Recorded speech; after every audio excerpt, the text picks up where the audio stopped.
sido construido no solamente central para eso, sino que su invisibilización tiene también con la crisis que actualmente, porque el modelo social, el modelo de la familia ruralista en el que estaba fundamentado, se está quedando por distintos motivos. Uno es por el cambio en la humanidad de las mujeres, los cambios demográficos, lo que es la globalización y la mayor precariedad y el avance del capitalismo global.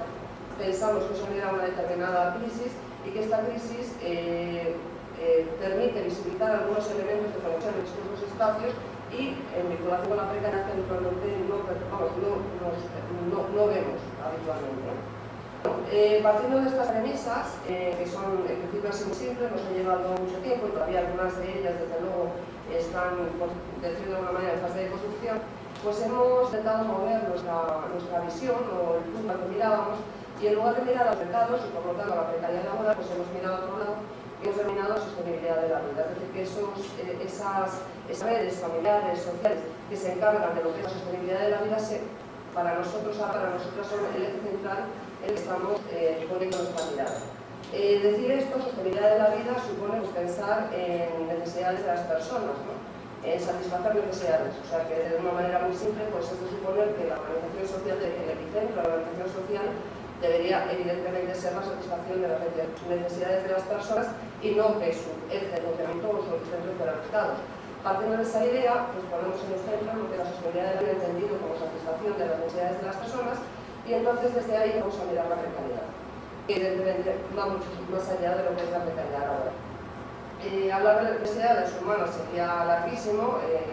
En la comisión hemos tenido un prolongado debate que se ha quedado desde luego inconcluso porque es un debate muy amplio y complejo, pero voy a señalar dos ideas que sí nos parecían fundamentales. Una es la idea de la multidimensionalidad de las necesidades, es decir, que las necesidades no son solo materiales, sino que son necesidades inmateriales y que no pueden verse de forma separada, es decir, que son indisolubles unas y otras. Por poner un ejemplo, pues si estás enferma, pues a lo mejor te tienen que operar y darte medicamentos, pero además necesitas afecto, a lo mejor para superar ese proceso de enfermedad. Es decir, que no solamente podemos ver con las inmateriales, tú necesitas relacionarte o necesitas hablar con otras personas, crear una serie de relaciones sociales, pero necesitas un sitio físico que eso se pueda producir. Es decir, que pensamos que las necesidades humanas están absolutamente, son materiales inmateriales y que están indisolublemente. Veíamos que la precariedad de la misma manera pues, tenía que ver con elementos materiales con elementos inmateriales. Es decir, mucho más allá del empleo. Pensábamos, por ejemplo, pues que una persona joven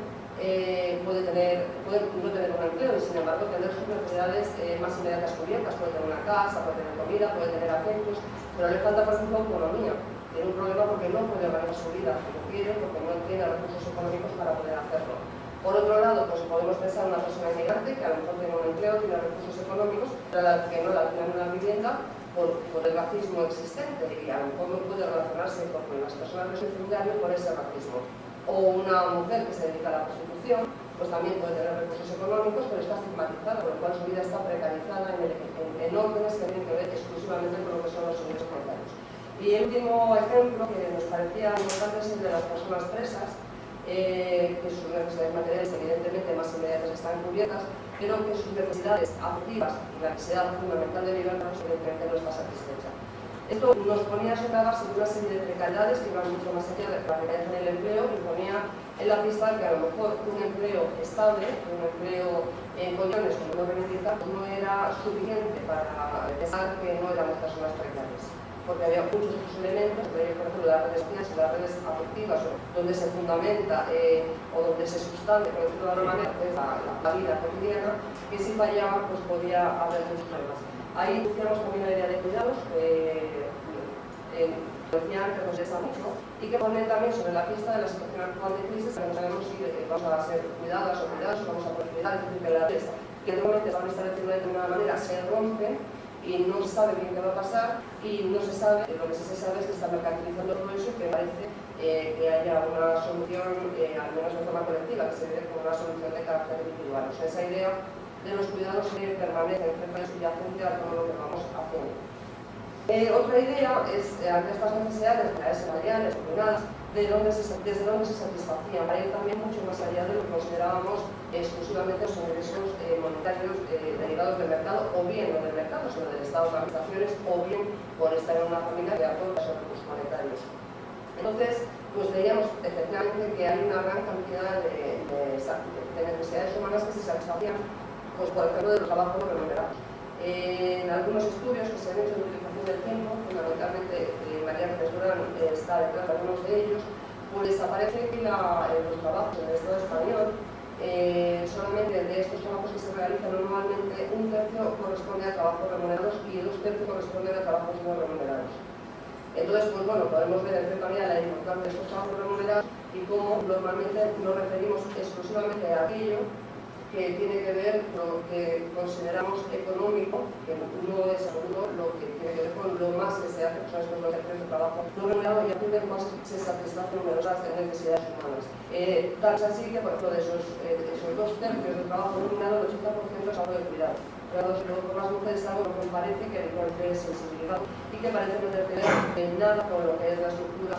capitalista o lo que sucede en los mercados y desde nuestro punto de vista tiene todo que ver. Bueno, visto todo esto, que explico de una forma demasiado sintética y con muy pocos matices, pues plantearnos, por ejemplo, qué discurso establecer de cara a la precariedad, pues nos ha supuesto y nos sigue suponiendo multitud de problemas. Nuestra idea en cuanto al discurso y en cuanto a la intervención es empezar una transversalización, es decir, que si miramos el empleo, si miramos el trabajo asalariado, no queremos ver solamente lo que es el trabajo asalariado, sino que queremos ver transversalizar todo este tipo de necesidades que también que están sujetas a las personas y que están en íntima relación con lo que es el empleo.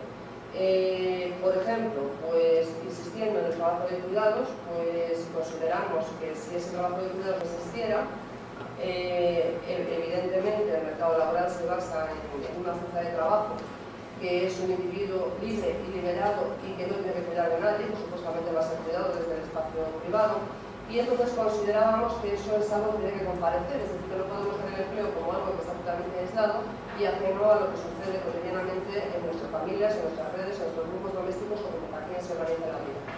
Otra idea también que está apareciendo, hicimos hace poco unas jornadas donde hubo un debate bastante rico, era que la idea de la visión de la precariedad, incluida la laboral y otras precariedades como algo transitorio o como algo que se vive de forma individual, que no tiene nada que ver con el colectivo, es decir, que se empiezan a aparecer visiones y subjetividades que individualizan cualquier proceso y que eso estaba llevando también a una situación que denominábamos como una cadena de precariedades en la que la precariedad de cada quien entra en relación con la precariedad de otras personas a las que también precariza o legitima su precariedad. La idea, por ejemplo, de que si yo mis horarios laborales son absolutamente precarios y no sé la semana que viene qué jornada voy a tener, necesitaré que alguien trabaje 24 horas al día y que los supermercados estén abiertos y lo reivindicaré como algo normal, con lo cual estoy incidiendo en la realidad de los colectivos. De la misma manera, pues sí que no puedo cuidar a mi padre porque el mercado laboral evidentemente no contempla esa posibilidad. El mercado laboral es autorreferente y las necesidades humanas no tienen nada que ver con la lógica diferente del mercado. Es decir, que si yo tengo que cuidar a mi padre y no puedo hacerlo porque tengo 3 turnos, pues entonces contrataré a lo mejor a un criminal porque un ambiente con un salario bajo, ni siquiera porque sea muy mala o sea una señora con mucho dinero, sino simplemente porque no puedo hacer otra cosa. Yo os precarizaré el asunto de los cuidados y de las mujeres emigrantes, que ha producido una especie de cadena global de cuidados que tiene que ver con las mujeres, desde el trabajo remunerado y no remunerado, pero que está apareciendo, lo vemos en las calles, es algo evidente. Pues yo también precarizaré a esa mujer porque la pagaré un salario ínfimo y la trataré 24 horas al día para yo poder, en muchos casos, simplemente ir al empleo al que tengo que ir para obtener unos recursos monetarios, ¿no? En ese sentido, pues íbamos viendo, ¿no?, cómo todo esto se iba encadenando y pensábamos que había una posibilidad, porque al final todo esto su objetivo final es la intervención y la lucha contra la precariedad, la posibilidad de revertir, bueno, primero de colectivizar evidentemente la experiencia de la precariedad, porque no se puede vivir la precariedad de forma individual, y entonces revertir esta especie de cadena de precariedades para que se convirtiera en una cadena al revés, una cadena de lucha donde veamos las conexiones, lo que tenemos que ver en la precariedad y los conflictos incluso que se están generando dentro de lo que son pues, las personas afectadas por la precariedad. en el empleo, que evidentemente CGT es un sindicato y es algo que es lo que está más presente, con los conflictos continuos entre las personas por su tipo de contratación, por su etnia, etcétera, etcétera, están suponiendo que prácticamente es imposible unificar a las personas en la lucha contra la precariedad. Eso es algo absolutamente cotidiano, ¿no? Y entonces pensamos que esos conflictos tendrían que estar encima de la mesa, es decir, que aparecieran no solo los conflictos derivados de las relaciones con el mercado laboral, sino otros conflictos como es el género, como es la etnia, como es muchísimos otros, es decir, la discapacidad, la orientación sexual, es decir, todos esos elementos que actúan como relaciones de poder en la sociedad deberían estar encima de la mesa para establecer el conflicto y cómo resolver, o al menos enfrentarnos a ese conflicto y empezar a intentar construir una especie de algo, por no llamar por sujeto, que sería demasiado pretencioso, que pudiera, aunque sea parcialmente, oponerse a la precariedad tanto laboral como social. Otra idea es la combinación, es decir, la precariedad vivida desde esos distintos ámbitos, con lo cual, bueno, también tiene que ver con la lucha contra la precariedad, pues pensamos en la lucha, en la defensa de la salud, por ejemplo, pues tiene que ver con los empleos de las personas que están en el sector sanitario, ¿no? Pero tiene que ver con las personas que están enfermas y tiene que ver con las personas que las cuidan. Es decir, esa precariedad habría que intentar también transversalizarla en cuanto a los que la padecen. Si pensamos que yo sufro precariedad en cierta medida porque estoy enferma y tengo un problema con la sanidad pública y además no tengo quien me cuide, pues esa persona que está precarizada en esos términos tiene que ver con la persona que está precarizada en su empleo. Pensábamos que es interesante poner en conexión toda esta línea de precariedades para poder también pues, establecer formas de intervención más potentes, porque nos encontramos con fenómenos que tenemos muchas dificultades para poder a veces entender y a veces intervenir sobre ellos. Y bueno, pues no es mucho más. Luego en el debate, la verdad es que son reflexiones que están todavía, digo la última, por ejemplo, digo la definición en cierta medida que estamos partiendo, tenemos una definición un poquito nuestra, por decir así, o sea que no pretendemos que esa sea una definición de la precariedad, sino que bueno, es un elemento que nos está sirviendo para manejarnos. Entonces entendíamos la precariedad como la inseguridad en el acceso sostenido a los recursos por los que se satisfacen nuestras necesidades, institucionalizada como falta de derechos. Esa es un poco la definición que estamos manejando y que nos permite tener esta visión de la precariedad en la vida, una visión de forma amplia de la precariedad. Y simplemente ya para terminar, porque es un proceso de reflexión que nos está produciendo como muchas preguntas, ¿no? Que es el problema de los derechos, que es el último elemento que todavía no hemos entrado en ello, pero ahora mismo la categoría de derechos sociales pues, se nos ha quedado un poco corta. Y entonces, pues, lo que sería una cosa, reivindicar, ¿no? Los derechos sociales en contra de la precariedad, esta precariedad incluso en la vida que estoy comentando, no solamente la laboral, pero la categoría esta ya se nos está quedando, digo simplemente las ideas que ni hemos empezado casi a dejar, porque como pretendemos tener en cuenta todos los ámbitos, lo remunerado y lo no remunerado, lo privado y lo público, o sea, pretendemos tener todo eso en cuenta porque es lo que sucede socialmente. Por ejemplo, insisto, el tema de la salud, que quizás es el más fácil de ver, ¿no? Pues el derecho a la salud, que no solamente es el derecho a que te curen cuando estás enfermo, pero aún en este caso, pues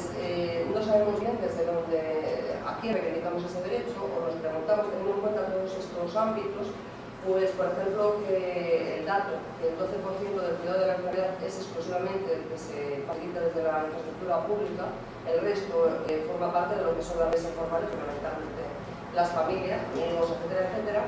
pues pensamos que es el derecho a la salud. Es decir, si lo que pedimos como derecho a la salud es simplemente un derecho a la asistencia sanitaria y obviamos que gran parte de ese derecho se facilita desde otros ámbitos que nada tienen que ver ni con los mercados ni con el Estado,